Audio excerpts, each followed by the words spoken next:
ustedes saben, incluso en un país en vía de desarrollo, no podemos estar pidiendo exámenes de manera indiscriminada. Estos exámenes se van a orientar hacia la patología y etiología que ustedes consideren conveniente en base a esa historia clínica. Estructurando una buena historia clínica, tienen el 50% del trabajo. Ustedes ya saben que esta historia clínica puede ser bien, completa. La que sigue, por favor. Entonces, tiene que haber una confianza mutua con el paciente para que el paciente, a su vez, pueda brindarte todos los datos convenientes para acerca de su enfermedad. Si no hay esa confianza, no van a sacar mayores datos, van a hacer una historia mal estructurada y en base a ello no van a poder establecer los síndromes con la probabilidad de diagnóstico. Es importantísimo que sea un ambiente adecuado. Y ya ustedes empiezan a obtener los datos desde la primera impresión que tienen el paciente, que es la endoscopía. Van a haber pacientes con insuficiencia respiratoria, con callo nasal, van a haber pacientes, así no puedo estructurar acá,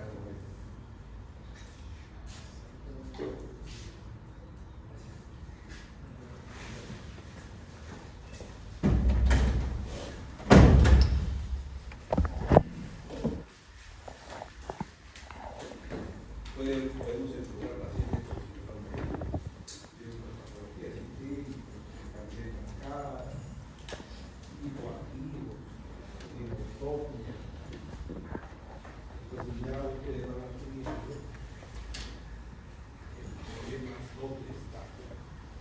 De ahí vamos a la afiliación, y en la afiliación podemos establecer el tipo de ocupación que tiene el paciente, algún tipo de patología relacionada a ello, a veces un porcentaje bastante alto. Hay trabajadores mineros en los cuales tenemos que descartar la neumoniosis, hay trabajadores de campo, podemos buscar compuestos para insecticidas, y así, trabajadores de oficina, muchas veces trabajadores crónicos. También tenemos que ver la parte de dónde vive el lugar de procedencia. Acá, como ustedes saben, hay zonas altamente incidentes en patología de tuberculosis. Ahí tenemos Cerro del Pino, Cerro San Juan, Huaycán, San Juan del Piracho, también es una zona donde especialmente bastante tuberculosis. Entonces, se va a ir estructurando la historia. Y van a obtener entre los síntomas y signos principales los relacionados a patologías respiratorias. Puede ser tos, tiene que sacar el máximo provecho si es productiva o no, la periodicidad cuando se presenta, la característica de esta expectoración, si es con rasgos de sangre, si es verdosa, turbulenta, la densidad, la viscosidad de esta flema, ¿no?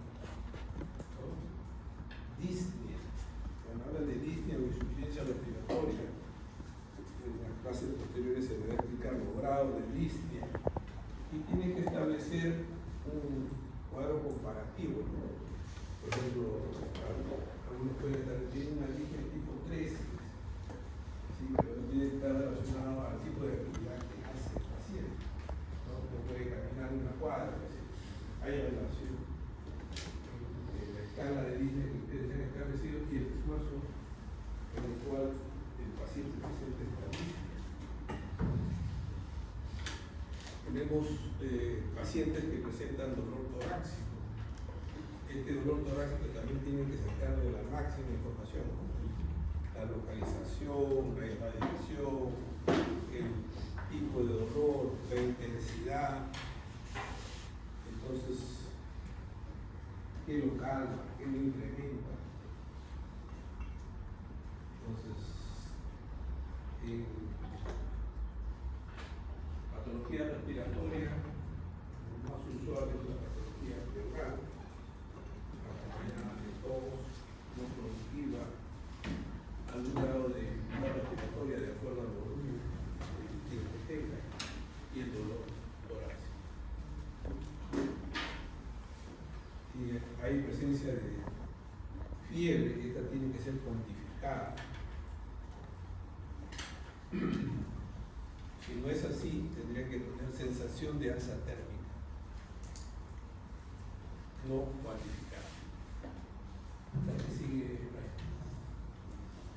hay un cuadro, ¿no?, relacionado a la amnesis dirigida a la parte respiratoria.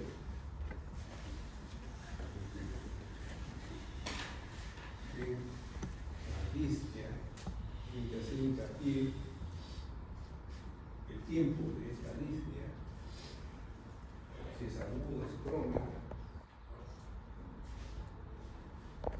la intensidad de esta dispnea, que es grado 1, 2, 3, 4.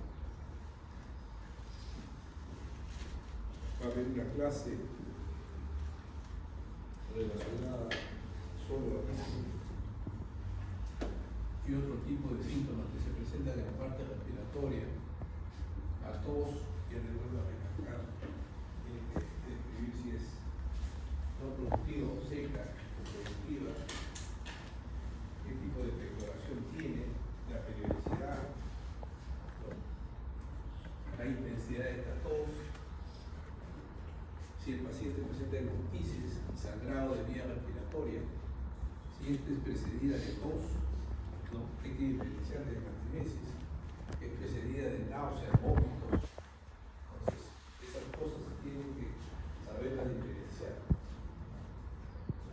Esta hemoptisis, ese rojo rutilante, no acompañada de alimentos, a diferencia de la hematemesis, que es sangre roja oscura y acompañada de algunos restos de alimentos y precedida de náuseas y vómitos. Tenemos el dolor torácico, ya vuelvo a recalcar el tipo, la localización, la intensidad. Tienen que describir eso de manera detallada en el relato de la sintomatología. Si hay pacientes con broncoespasmo, sobre todo en las zonas cercanas a la costa, hay muchos pacientes con problemas de asma bronquial.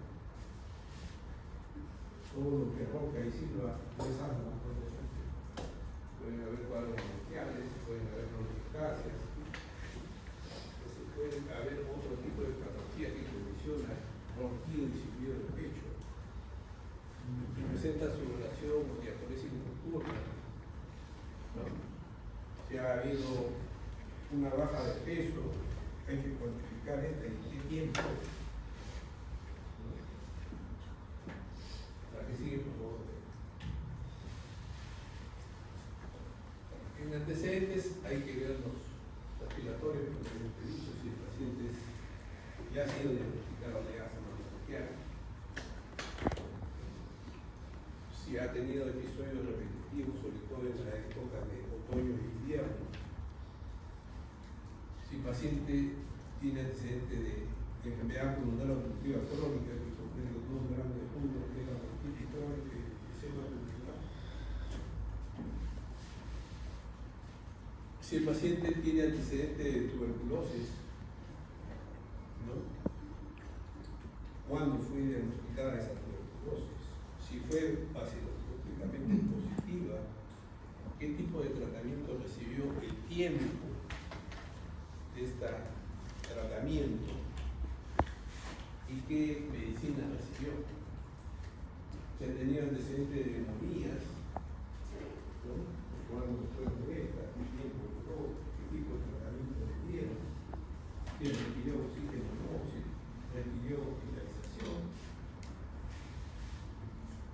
también haber antecedentes no relacionados al problema de la cardiopatías, inmunosupresión. Tienen que preguntar todo eso. El paciente no es que solo venga por la parte del respiratorio, vienen asociados problemas cardíacos, problemas renales, es todo un conglomerado. Si tienen algún tipo de alergia a medicamentos, eso siempre tienen que preguntar para que no tengan ningún tipo de complicación. Y eso tiene que figurar en la historia clínica.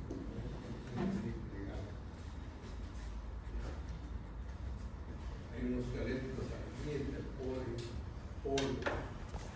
solamente los pacientes asmáticos. ¿A qué sigue?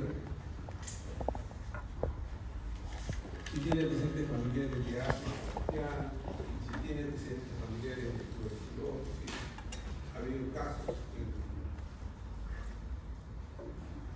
la vivienda donde el paciente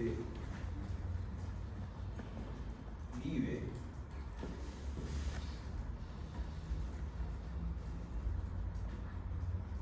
cuando se diagnosticó esos casos de tuberculosis, qué tipo de tratamiento recibió ese familiar, si hay antecedentes de fibrosis quística, algún tipo de displasia de pulmón, el tipo de tratamiento que recibió, la que sigue.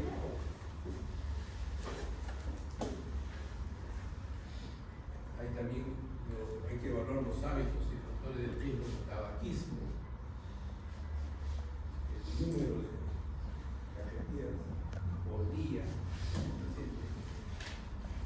Hay un índice de paquete año para establecer si el paciente ya entra en el requerimiento de tiempo. Algunos relacionados a sus enfermedades ocupacionales, ¿no? Mineros, sobre todo acá.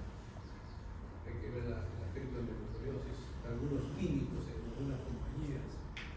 Por ejemplo, antes se trabajaba, ya hace 20, 30 años, bastante con asbesto. La fábrica de asbesto trabajaba con este tipo de material, haciendo tanque de agua, una serie de cosas, carcaminos de y se vio que trabajaban estos con asbesto.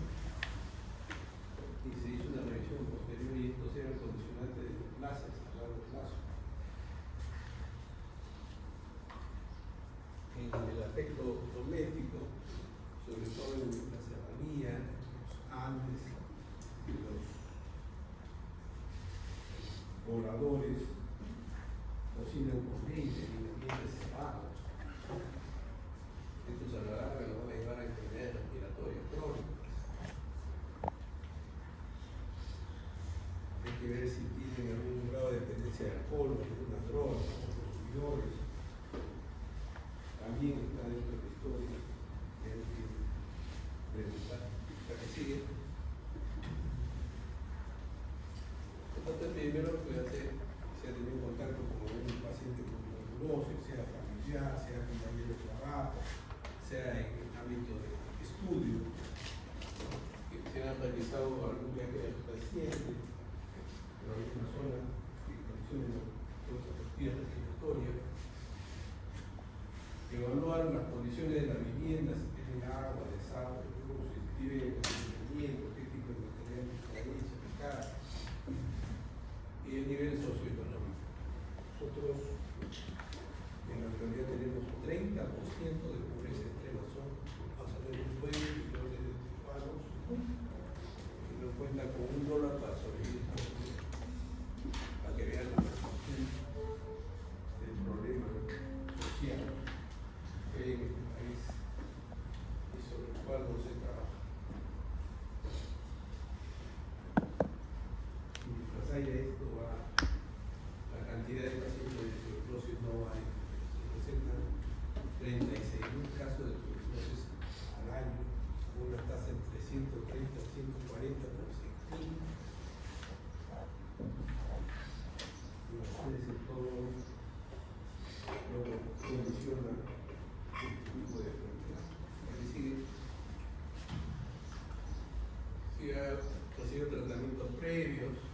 visuales, si usan indicadores, qué tipo de indicadores, si usan conductores, si han ido orando y pesado, si han recibido antibióticos en los últimos días, si el paciente usa oxígeno de forma intermitente o permanente, si han tenido hospitalizaciones previas o han tenido algún cuadro respiratorio que los ha llevado a uso de ventilación mecánica.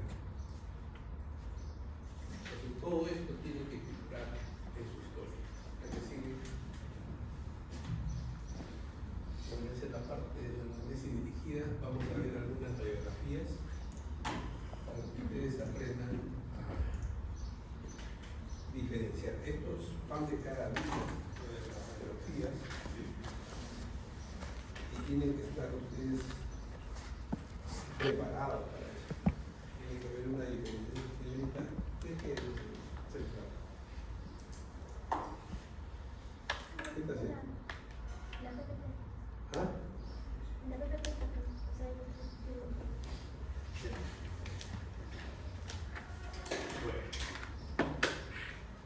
Vamos a sacar el máximo provecho a lo que es imágenes de radiografía de todo.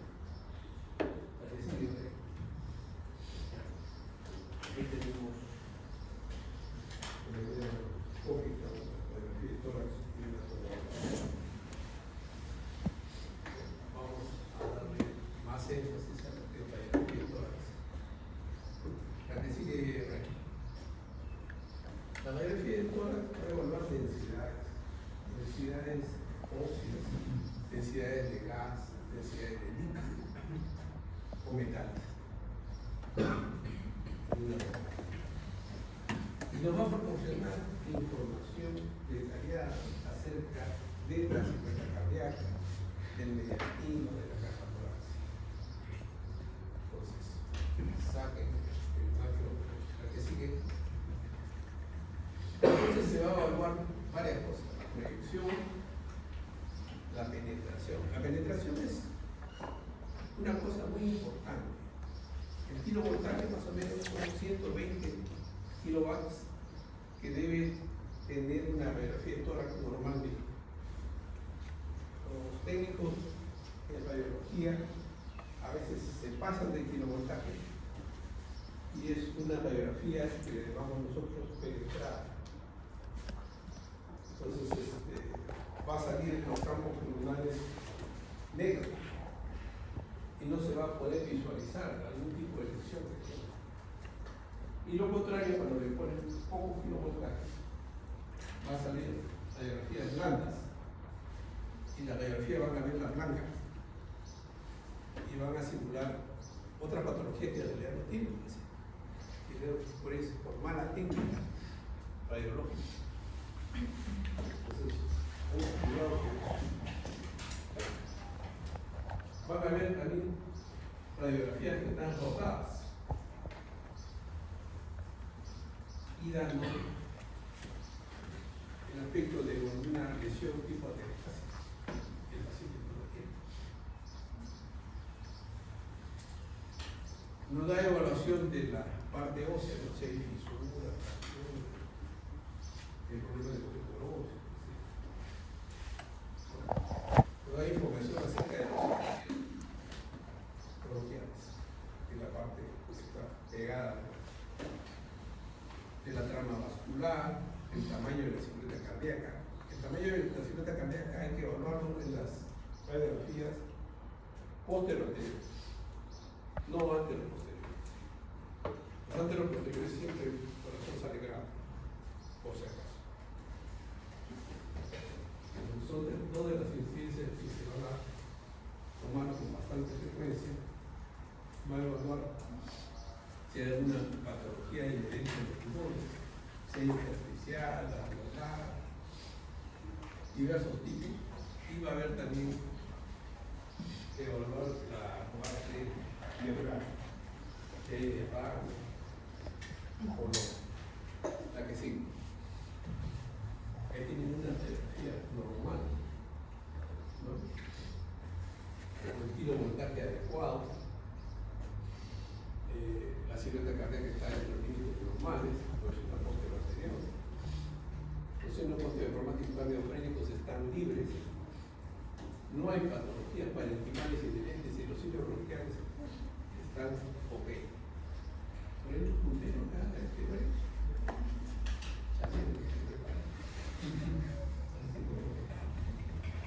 Bueno, la que sigue. Puede ser gracioso. Bueno, ahí tenemos una de las incidencias que se toman con bastante frecuencia es la posteranterior. La posteranterior se encontrará en aquellos pacientes que pueden deambular. Entonces, es una radiografía en la cual se van a dar cuenta que es posteranterior porque las escápulas, los homóplatos están fuera de los campos pulmonares. Si están dentro, es un anteroposterior. Las clavículas están oblicuas. Esa es otra característica de la posterior anterior. Entonces, acuérdense de ello.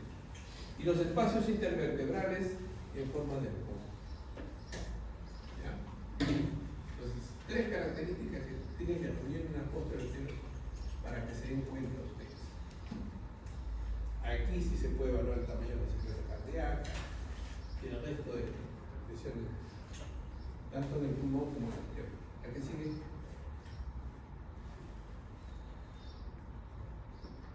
Muchas veces tenemos que recurrir siempre en los pacientes que deambulan a radiografías, tanto posterior anterior como lateral, en lo posible todo eso. Porque se pueden dar con algunos problemas. Yo, por ejemplo, estaba de paciente de primer año en el hospital Andinal, que llegó un paciente procedente de Cerro Paco con un derrame, una patología aparentemente pulmonar, y era derivado acá para estudio. Lo cierto es que cuando lo recibí, el paciente estaba con sus niveles vitales estables, saturado 97, frecuencia respiratoria normal, cardíaca igual, y tenía una radiografía donde el pulmón derecho estaba todo velado, blanco, como si tuviera un derrame cerebral. De esto ya había pasado algo de 4 semanas en el cuadro. Entonces, el buñuelo central estaba completamente distribuido, había una suma de rigidez, después el campo pulmonar. Entonces, se le pidió una radiografía lateral. Siempre piden eso. Porque, ¿qué pasaba? Que esta radiopacidad gigante que tenía el paciente correspondía a un quiste gigante. Y si ustedes lo hubieran forzado, ya habían ido ganando. Entonces, antes de cualquier procedimiento, ustedes tienen que tener todas las armas posibles para confirmar que no hagamos ningún procedimiento de todo, desde el perfil de coagulación, cómo están sus plaquetas, patología de frente y lateral. ¿Ya? Ahí podemos tomar lateral izquierda o lateral derecha. ¿Y qué vamos a visualizar? Zonas ciegas. Por ejemplo, el espacio retrocardíaco o seno postofrénico posterior. Ajá. Entonces, por eso tenemos ayuda lateral, de izquierda o derecha. Vamos, la que sigue. Y tenemos la otra incidencia que es la anteroposterior. Se usa en aquellos pacientes que no pueden ponerse de pie, están en el cúbito rosal, con la patología de fondo que tienen una insuficiencia respiratoria severa, están en ventilación mecánica, no se les puede jalar. Entonces se le toma una radiografía anteroposterior, el radio de incidencia va de adelante hacia atrás.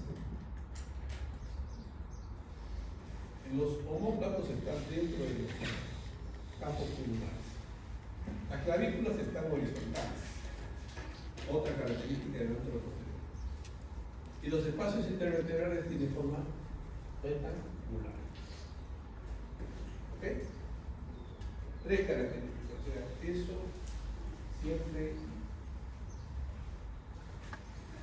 traten de mencionarlo, o sea, el interno,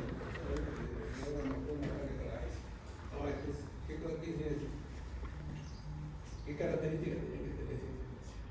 Usted ya sabe diferenciar.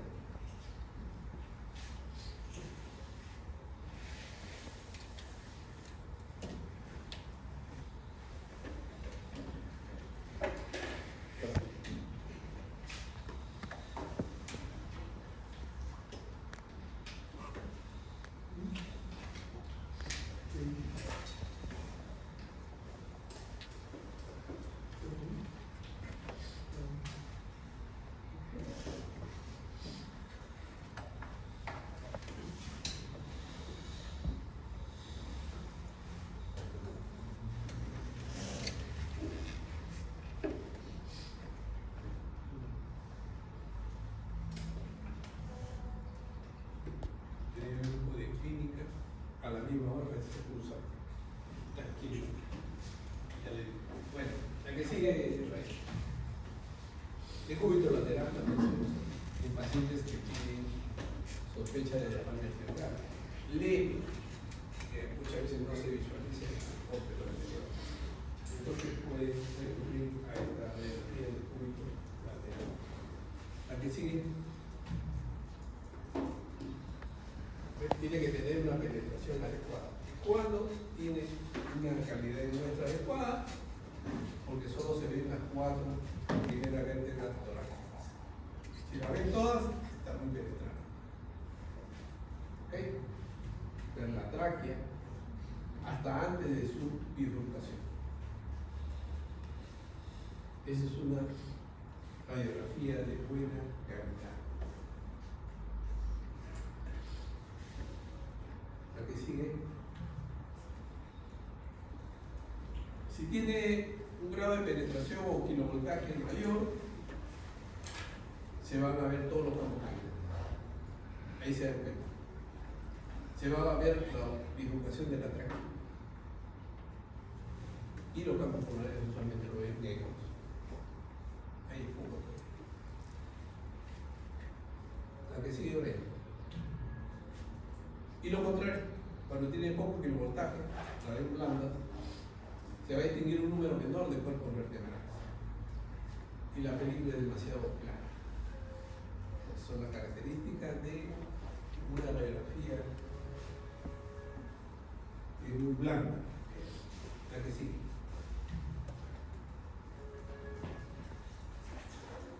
En una de las características que decía que tiene que tener la radiografía tiene que estar bien centrada, no cortada. La imagen debe estar centrada y no presentar rotaciones. Como ven ahí, para determinar esa rotación se va a tomar en cuenta el ángulo que forman las clavículas con las apófisis espinosas de las vértebras dorsales. Entonces, esa está bien centrada. La que sigue, por favor. Los diafragmas son un poquito hacia arriba, los semidiafragma derecho es un poco más elevado que el izquierdo, y el izquierdo está por arriba de la cámara gástrica. La que sigue, por favor. Los cilios, el izquierdo es más alto, en un 97%, y al mismo nivel de un 3%. Otra característica que presentan los ilios bronquiales. La que sigue, por favor. Bueno, este ya es otro campo, no vamos a tocar la tomografía, pues es largo.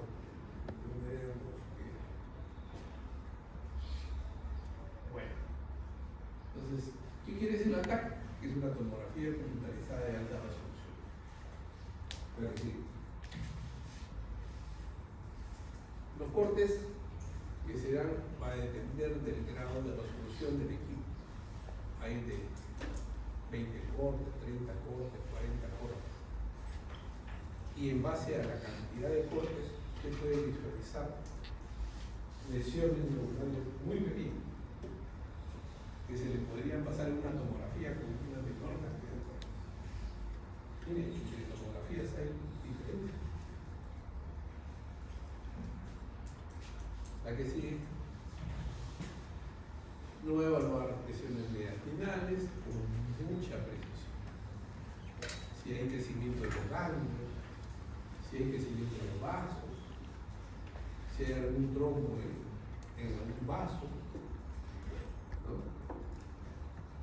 La presencia de nódulos o tubulaciones, la localización, la extensión, si hay lesión del glándula lateral, calcificaciones.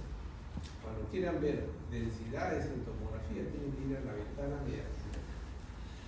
Hay dos ventanas en tomografía: ventana pulmonar o parenquimal y la mediastinal. La mediastinal se usa para ver, aparte de que se usa para ver mediastino y sus estructuras, se usa para ver densidades. Si yo veo en una tomografía de una lesión tipo de derrame en uno de los campos pulmonares, tengo que ir a la mediastinal para ver si todo es líquido o también hay una lesión parenquimal. Entonces la mediastinal te dice eso. ¿Ya? Mucho cuidado con eso. Bueno, nos sirve la tomografía contrastada para ver tromboembolismo pulmonar. Y también nos sirve para algunos procedimientos que se hace a través de radiología intervencionista por hemodipa, biopsia transparental, para determinar tumores, nódulos, alguna lesión en el mediastino. La que sigue, por favor. Localización de líquido, parece estar tabicado este líquido, también me lo dice la tomografía. Evaluaciones de las anormalidades de la aorta, también me lo dice. Diagnóstico de bronquiectasia, es decir, tiene una resolución muy buena. Muy buena. Pues también hay que sacarle una ya que sigue. Bueno, yo mencioné para enfermedades tanto intersticiales como medulares, masas, ¿no? Bronquiectasias, lesiones cavidades, micetomas, porperginomas. Hay que decir, los patrones radiológicos principales van a ser un patrón alveolar, intersticial, globular,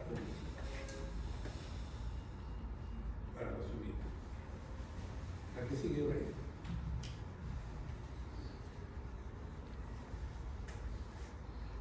Acá vemos en esta primera imagen una lesión alveolar en la región apical derecha.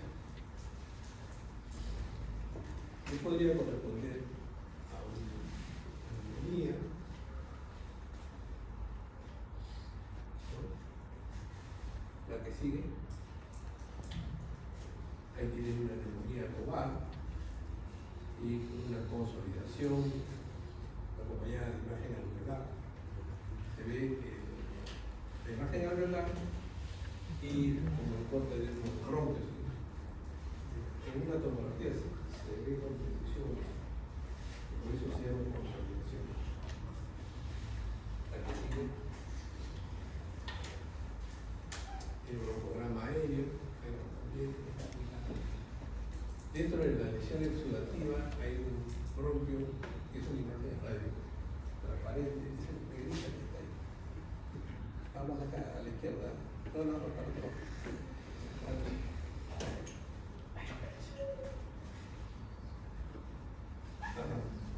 Dice broncograma ahí.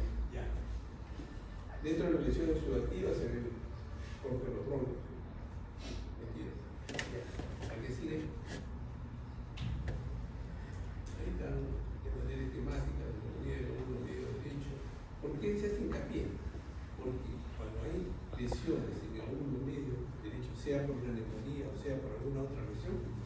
silueta cardíaca del lado derecho no se visualiza. Entonces se dan cuenta de que la visión está en el ojo y medio. ¿Está bien? La que sigue. Una condensación basal izquierda retrocardíaca. Mírense que en la posterior anterior no la visualiza, pero en la lateral sí.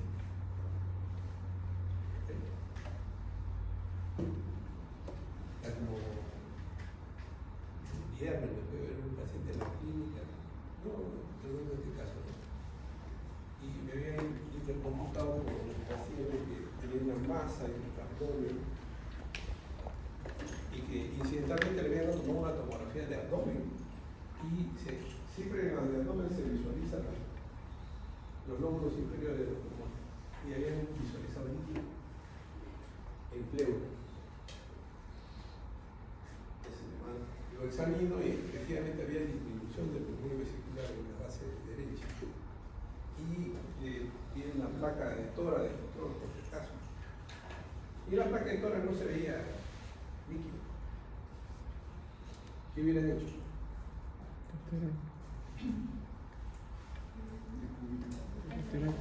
¿Ah? ¿Lo escucho? Una lateral, sí, se puede ver una lateral. ¿Qué más? ¿Ah? Gracias. Entonces, se visualizó el líquido y le dice la tóraco, se le trajo el 100 centímetros cúbicos y se dio la muestra para. Voy a estar pendientes. La que sigue ahorita. Una neumonía nodular, una neumonía limifilobar, otra neumonía, lo que sigue. Neumonías atípicas, ¿no? Que salen del patrón, virales usualmente. La que sigue. Una neumonía aspirativa, en la base del pulmón derecho. La que sigue. Lesiones compatibles con tuberculosis, lesiones fracturadas, lesiones oxidativas. Lo más frecuente es que se presenten en las regiones apicales, ¿no?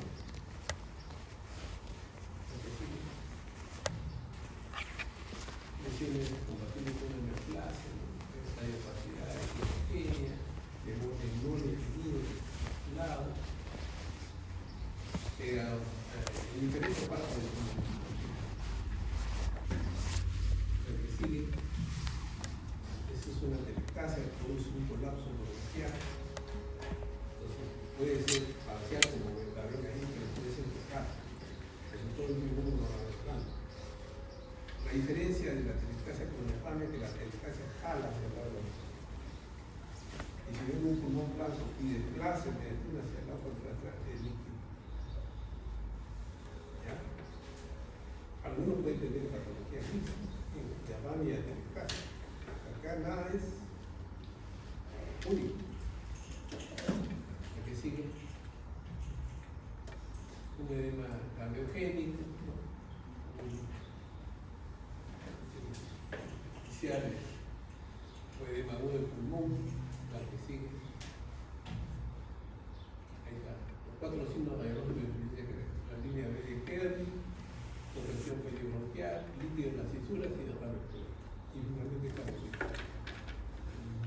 Todo eso una placa configura una insuficiencia cardíaca. Hay que pensar eso.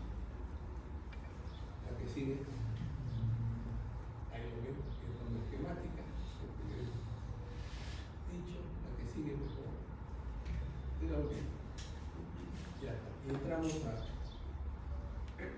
interpretación de gases arteriales. Este más dinámico.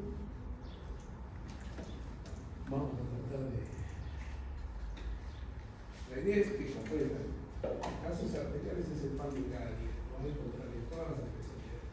Ustedes tienen que estar preparados para eso. Empezamos con la primera.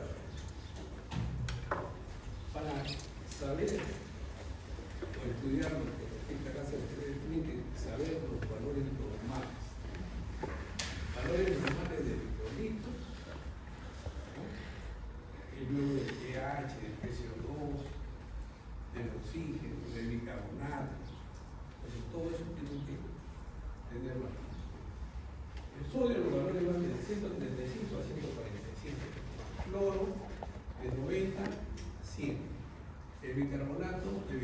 más o menos 2. Potasio de 3.5 a 4.5. El calcio 2.5, magnesio 1 milimol por litro. ¿A que sí? ¿Qué consiste este equilibrio ácido-base?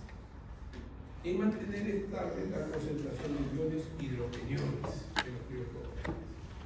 40 nanomoles por litro están en el espacio extracelular y 100 nanomoles por litro están en el intracelular. Y ustedes me dirán por qué es importante mantener esta concentración de iones hidrogeniones. Porque estos son altamente activos y van a reaccionar con los enlaces intramoleculares de la proteína, alterando su función y llevando a la muerte celular. Esto se tiene que corregir de inmediato. La que sigue. En 1908 Soren se establece una forma de expresar esa concentración de iones hidrogeniones, que es lo que tiene ahí, y al final terminó en que el equilibrio ácido-básico es 7.4. La que sigue. Hay que diferenciar la producción de ácidos, ¿no? De ácidos volátiles, fijos y orgánicos. Dentro de los volátiles son producidos por el metabolismo de la glucosa y los ácidos grasos. Y la producción diaria es de entre 15 y 20.000 nanomoles por día. Y estos ácidos volátiles los manejan los pulmones. Los ácidos fijos tienen carga ácida, ustedes lo ven, y son producto del metabolismo de los aminoácidos. Su producción es de 50 y 100 nanomoles por día, y esto lo manejan los riñones. Y finalmente los ácidos orgánicos, el pirúvico, acetilacético, el beta-hidroxibutírico, se reutilizan casi en su totalidad. La que sigue. También tenemos un mecanismo de defensa que se llama los BAFA, proteico, el fosfato, el bicarbonato, para atenuar estas subidas y bajadas de pH. Hay una respuesta respiratoria que es rápida y una respuesta renal que es más tardía. La que sigue. Ahí tenemos. Valores nuevos. pH 7.4 más o menos 0.0. ¿Está bien? Entonces va de 7.36 a 7.44. El PCO2, 40 más o menos 4, va de 36 a 44. El bicarbonato, 24 más o menos 2, de 22 hasta 26. El anión GAP de 8 a 12 y exceso de base de menos 2 a más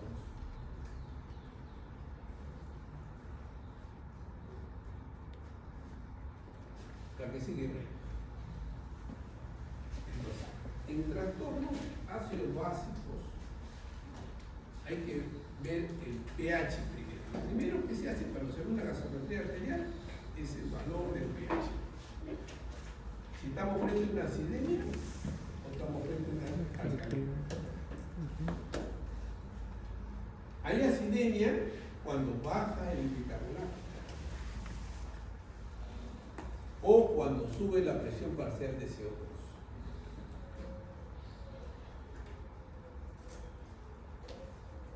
Y al inverso, hay alcalemia cuando sube el bicarbonato y baja la presión parcial de CO2. Pero son distintas, porque la primera es metabólica y la segunda es respiratoria. ¿Ya? ¿Están comprendiendo usted ahí? Ya. La que sí. Los trastornos primarios pueden ser de dos tipos, o metabólicos o respiratorios. Los metabólicos los maneja el bicarbonato, los respiratorios, la presión parcial de CO2 o el anhídrido carbónico o dióxido de carbono, como quieran llamarlo. La que sigue. Entonces ahí vemos el cuadro. El pH, lo normal le dije entre 7.36 y 7.44. Por debajo de 7.36, acidemia. Por encima de 7.44, Si el pH está por debajo de 7.36, que está en acidemia, esta acidemia puede ser metabólica si el bicarbonato está bajo, o puede ser respiratoria si la presión parcial de CO2 está alta. Lo inverso, estamos en alcalemia cuando el pH es mayor de 7.44, y esta alcalemia puede ser de tipo respiratoria si el bicarbonato metabólica si el bicarbonato está elevado, y respiratoria si el PCO2 está disminuido. Esto ténganlo presente, ¿no? Entonces, esa es la primera parte, se evalúa el pH. La que sigue, por favor.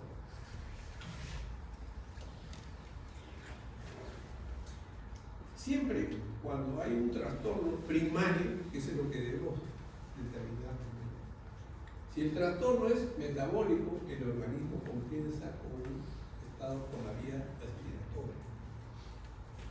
Y lo inverso, ante un trastorno respiratorio, el organismo lo compensa por vía metabólica.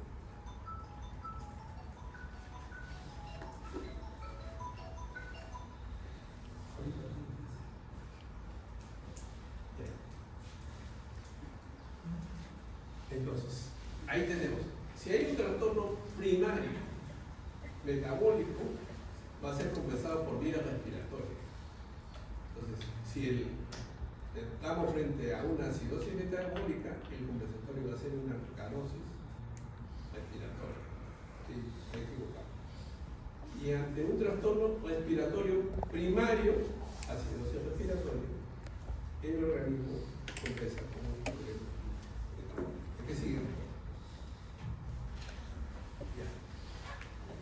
Tenemos acidosis metabólica con pH debajo de 7.36, ¿no? El cambio primario es el bicarbonato como problema primario, y el compensatorio es el respiratorio. Ya. ¿A qué sigue, por favor? A veces la compensación del trastorno primario puede ser algo exagerada y producir un trastorno adicional. Si hay una acidosis metabólica, el compensatorio va a ser una alcalosis respiratoria.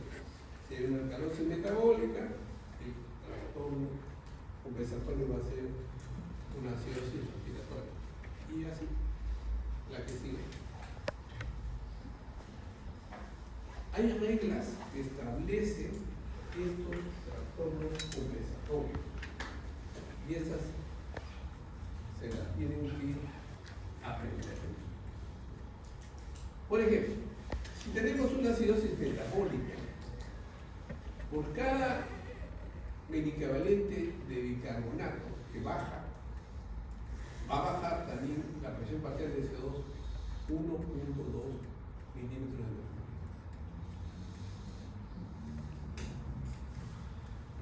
En alcalosis metabólica, lo contrario, por cada mini equivalente de bicarbonato que sube también la presión parcial del CO2 0.7. En acidosis respiratoria, por cada 10 milímetros de mercurio de presión parcial de CO2, si hay un trastorno agudo, sube el bicarbonato un mini equivalente. Y en cuadros crónicos sube 3.5 miliequivalentes de bicarbonato.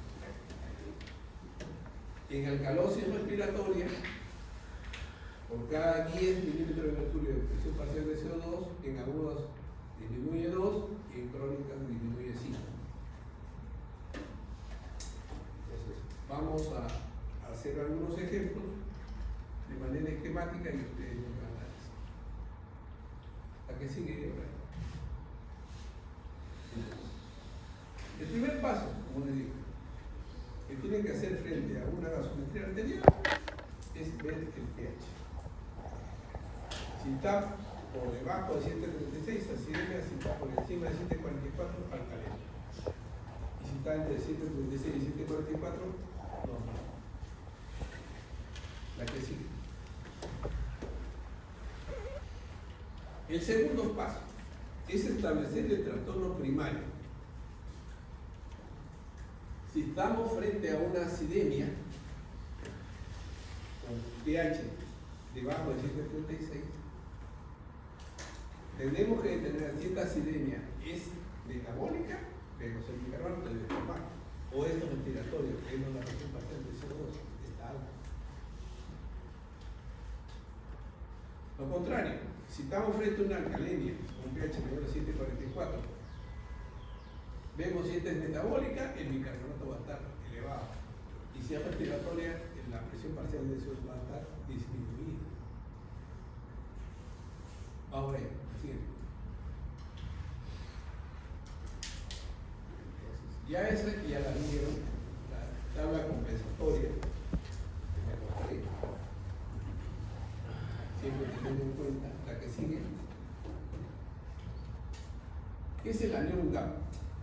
Es la diferencia entre los cationes, elementos de carga positiva, y los aniones, elementos de carga negativa. La que sigue por ahí. Entonces, los cationes es el sodio principal, y los aniones tienen bicarbonato y el cloro. ¿Está bien? La que sigue. El anión gap es la diferencia entre los cationes, el sodio, menos los aniones del cloro y el bicarbonato. Y el valor normal es entre 10 más menos 2, o sea, de 8 a 12. Si hubiese hipoalbuminemia en ese paciente, hay que corregir el anión gap. Si disminuye 2.5 miligramos por litro por cada gramo por decilitro que disminuye la albúmina. Entonces, esas cosas ya son más acuciosas. ¿La que sigue? Y el quinto paso es, en acidosis metabólica con anión gap alto, tenemos que establecer el bicarbonato corregido. El bicarbonato corregido es igual al bicarbonato más el anión gap menos 12. Si este bicarbonato corregido es menor de 22, estamos frente a una acidosis metabólica con anión gap normal. Y si este bicarbonato es mayor de 26, estamos en una alcalosis metabólica. La que sigue, por favor. Vamos a ver el primer caso. Me van a decir, tiene un pH 7.2. Estamos frente a una acidemia o una alcalemia. Entonces ya establecimos que estamos frente a una acidemia o acidosis. El segundo paso. Dale. Entonces, el segundo paso es establecer el trastorno primario. ¿Esta acidemia es metabólica o es respiratoria? Metabólica, ¿cierto? Porque el bicarbonato está en 14, está disminuido. ¿Ok? Ya. El tercer paso. El tercer paso, ahí juega el aspecto compensatorio. Se dice que en las acidosis metabólicas, por cada equivalente por litro de bicarbonato que baja la presión parcial de CO2 1.2. El bicarbonato normal es 24, menos 14 son 10 miliequivalentes. ¿Está bien? La presión parcial de CO2 es 40, menos 12. Si por 1 que baja 1.2, por 10, ¿cuánto baja? 12. Entonces, 40 menos 12, 28 más menos 12. Y ahí tenemos la presión parcial de CO2, 25. O sea, está dentro del rango, ¿no? Desde 26 a 30. Tiene 25. Entonces, tiene una acidosis metabólica con una alcalosis respiratoria compensada. ¿Vamos? ¿Sí entendieron?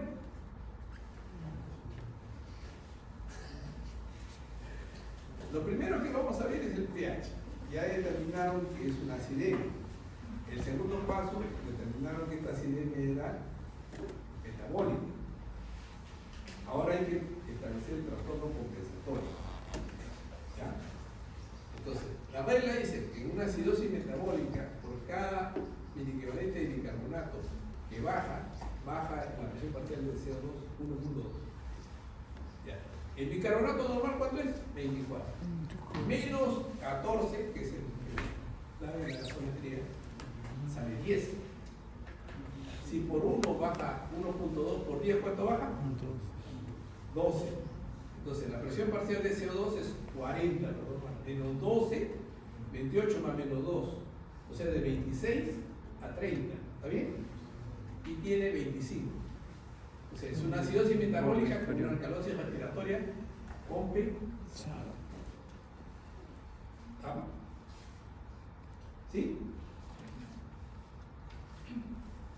Ya. Vamos a la siguiente.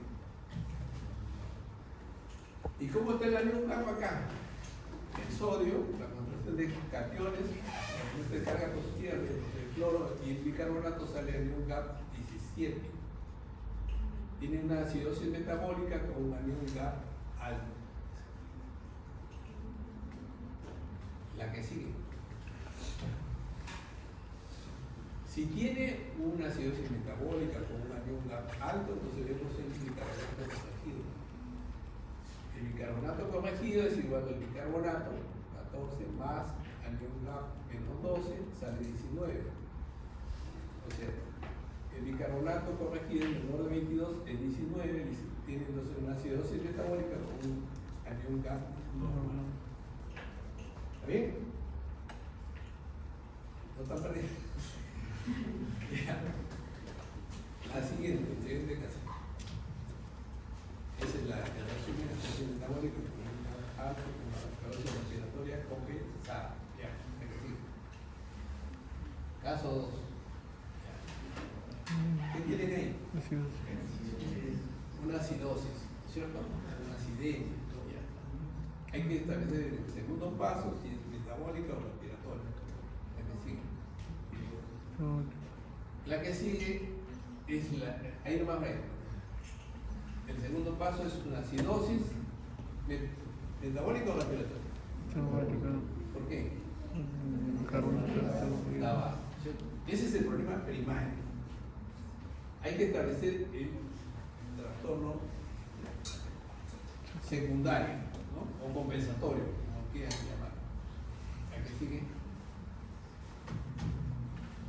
Entonces, por cada miliequivalente de bicarbonato que baja la presión parcial de CO2 1.2.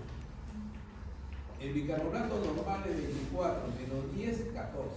Si por 1 baja 1.2, por 14, ¿cuánto baja? Regla de 3. 17. Ya. La presión parcial de CO2 es 40 menos 17, 23 más menos 2. O sea, de 21 a 25. ¿Cuánto tiene? 25. Entonces es una acidosis metabólica con una alcalosis respiratoria compensada. ¿Vamos? ¿Sí? Ya. La que sigue. El cuarto paso es establecer el anión GAP. En este caso sale 40 miliequivalentes por litro, entonces una acidosis metabólica con un anión GAP alto. Y la que sigue, cuando tienen una acidosis metabólica con anión GAP alto, hay que establecerle cuánto es el bicarbonato corregido. Sale 38, o sea, es mayor de 26 miliequivalentes por litro, tiene una alcalosis metabólica. ¿La que sigue? Acidosis metabólica con anión GAP alto con una alcalosis metabólica. Alcalosis respiratoria. Ahí está la que sigue. Tenemos el tercer caso, que es el de Doctor, la imagen anterior no era metabólica, era respiratoria, ¿no? Sí, sí, sí. Ahí me para que esté despierto.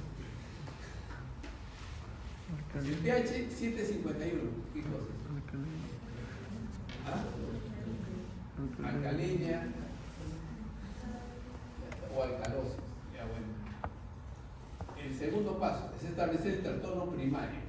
¿Es metabólica, es alcaleña o es respiratoria? ¿Me da bien? Ya, para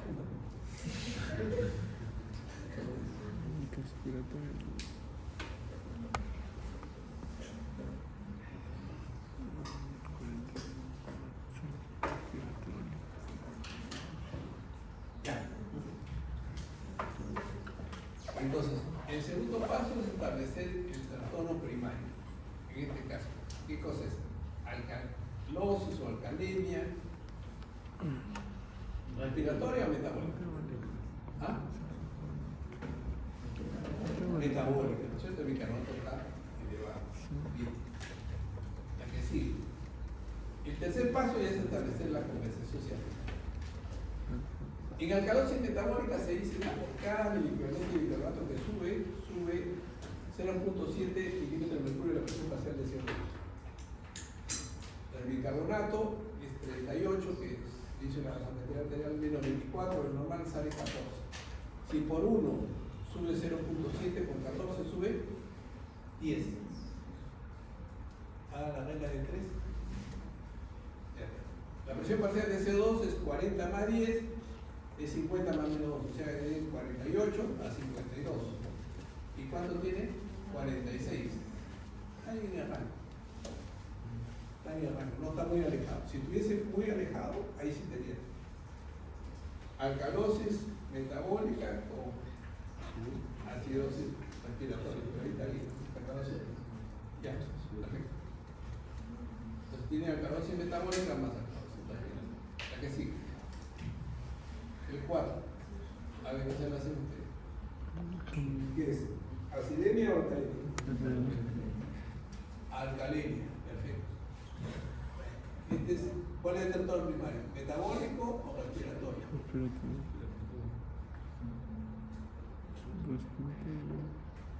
¿Ah? Respiratorio. La presión parcial de CO2 está en 20. Entonces tiene una alcalosis respiratoria como problema primario. Y el compensatorio, en la alcalosis respiratoria por cada 10 milímetros de mercurio de presión parcial de oxígeno que baja, vamos a tratar el paciente agudo, disminuye 2 miliequivalentes de bicarbonato. La presión parcial de CO2 es 40 al menos 20, que está ahí en la gasometría. Si por 10 disminuye 2, por 20 disminuye 4. Bicarbonato de 24 menos 4, 20. 20 más menos 18 a 22. Y tiene 14. Entonces, ¿qué hay? Alcalosis respiratoria más acidosis metabólica.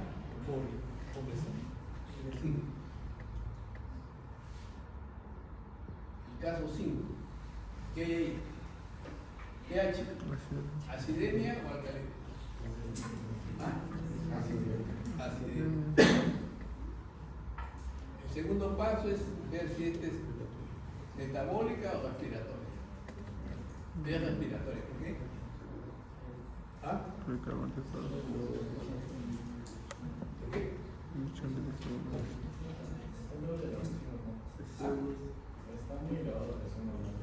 ¿De qué? ¿De CO2? Sí. Ya está. La que sigue, el trastorno compensatorio. Por cada 10 milímetros de presión parcial de CO2 en un paciente crónico sube 3.5 miligramos de bicarbonato. Presión parcial de CO2 80, menos 40, lo normal sale 40.